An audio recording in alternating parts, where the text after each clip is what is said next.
അപ്പൊ അളിയൻ കാര്യമൊന്നും അറിഞ്ഞില്ലേ? ഇല്ല. എന്നാൽ ഇനി ഞാനത് പറയാം, ആരും ഞെട്ടരുത്. കണ്ടോളൂ, ചിരിക്കരുതേ. അൻസുബയുടെ DNA ശരിയല്ല എന്ന് ടിനി പറഞ്ഞുവെന്ന് നീനാക്കുറുപ്പ്. എന്തോ സംഭവമുണ്ട്, എനിക്കിനി തൂറാനുള്ള സമയം കിട്ടുമോ എന്തോ. ജിഹാദി എന്ന് വിളിക്കുന്നത് കേട്ടു. ഈ സമിതിയുമായി മുന്നോട്ട് പോകാൻ കഴിയില്ല.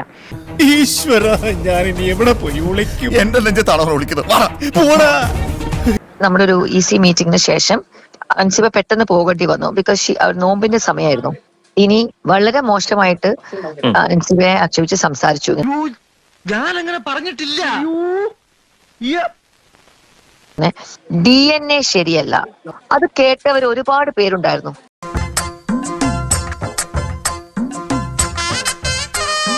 ഞാൻ അപ്പൊ തന്നെ ടിനി ടോമിനോട് പറഞ്ഞു, ടിനി, ഞാൻ ഇത് അൻസിബയെ വിളിച്ച് പറയാൻ പോവാ.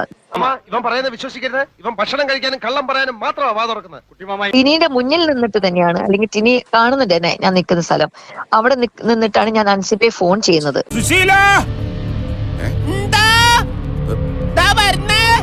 എല്ലാരും വിളിച്ചു. അത് ഒരു പ്രാവശ്യമല്ല, അവളെ DNA ശരിയല്ല എന്ന് 3-4 പ്രാവശ്യം റിപ്പീറ്റ് ചെയ്തപ്പോഴാണ് ഞാൻ ഈ കോള് ചെയ്യുന്നത്. വെറുതെ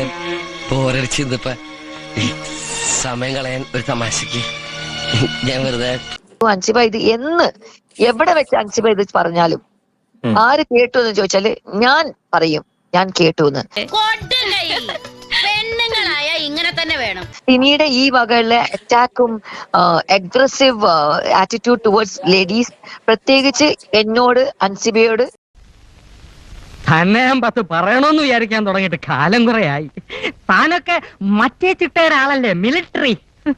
പക്ഷേ ടുവേർഡ്സ് നമ്മുടെ ജനറൽ സെക്രട്ടറി കുക്കു പരമേശ്വരനോടും അതേ അഗ്രസീവ് നേച്ചർ കാണിക്കുന്നത് ഞാൻ കണ്ടിട്ടുണ്ട്. റോഡിൽ വെച്ച് ചാടി വീണ് കേറി പിടിച്ച് പേടിപ്പിച്ച് പീഡിപ്പിച്ചു. എന്താണ് കേൾക്കുന്നത്? ജിഹാദി എന്ന് വിളിച്ചിട്ടുണ്ടോ? അത് അന്നത്തെ ദിവസം അങ്ങനത്തെ വാക്ക് പറഞ്ഞിട്ടില്ല. അത് മറ്റൊരു ദിവസം ഒരു കോൺവെർസേഷൻ അവിടെ നടക്കുന്നുണ്ടായിരുന്നു 3-4 പേരായിട്ട്. ആ റൂമിലേക്ക് ഞാൻ കയറി ചെല്ലുന്നു. അപ്പോൾ ഇവരുടെ സംസാരമാണ് ഈ വർത്തമാനം. ഞാനൊരു സത്യം പറഞ്ഞ് വിശ്വസിക്കൂ? എന്നാ എനിക്കത് ഓർമ്മയില്ല. ടിനിയും ലക്ഷ്മിപ്രിയും ഒരേ നേച്ചറിൽ എന്നെ മാത്രല്ല നിങ്ങളെ രണ്ടുപേരെ അറിയാവുന്ന ഇതുപോലെ പലരോടും സംസാരിക്കാറുണ്ട്. ആരും അവരെ സ്റ്റോപ്പ് ചെയ്തിട്ടില്ല. അതുകൊണ്ടാണ് ഇത് കണ്ടിന്യൂ ചെയ്തത്. അങ്ങനെ പ്രശ്നം ഉണ്ടാക്കുന്ന ആൾക്കാരെ മാറ്റി നിർത്തണം. അതിന് 100% ഞാൻ യോജിക്കുന്നു. ചങ്കൂറ്റം ഉണ്ടാവണം. കുറച്ചൊരു ബഹുമാനമുള്ളത് പ്രസിഡന്റിന്റെ അടുത്താണ്. ഈ ഒരു ടീമിനെ വെച്ചിട്ട് മുന്നോട്ടേക്ക് പോകുന്നതിൽ എനിക്ക് അഭിപ്രായമില്ല. കയ്യിന്ന് പോയടാ ചാർലി. അൻസിബ രാജിവെച്ചപ്പോൾ അവിടെ സന്തോഷം പ്രകടിപ്പിച്ചു 2-3 പേരെന്ന് ഞാൻ അറിഞ്ഞു. അടുത്ത സന്തോഷം ഞാൻ രാജിവെക്കുമ്പോൾ അവർ പ്രകടിപ്പിക്കുന്നത് എനിക്ക് താല്പര്യമില്ലാത്തോണ്ട് ഞാൻ ഇവിടെ തന്നെ നിൽക്കും. ഒരാളെ DNA ശരിയല്ല എന്നൊക്കെ പറഞ്ഞാൽ തലമുറകളെ വരെ കുറ്റപ്പെടുത്തുകയാണ് ചെയ്യുന്നത്.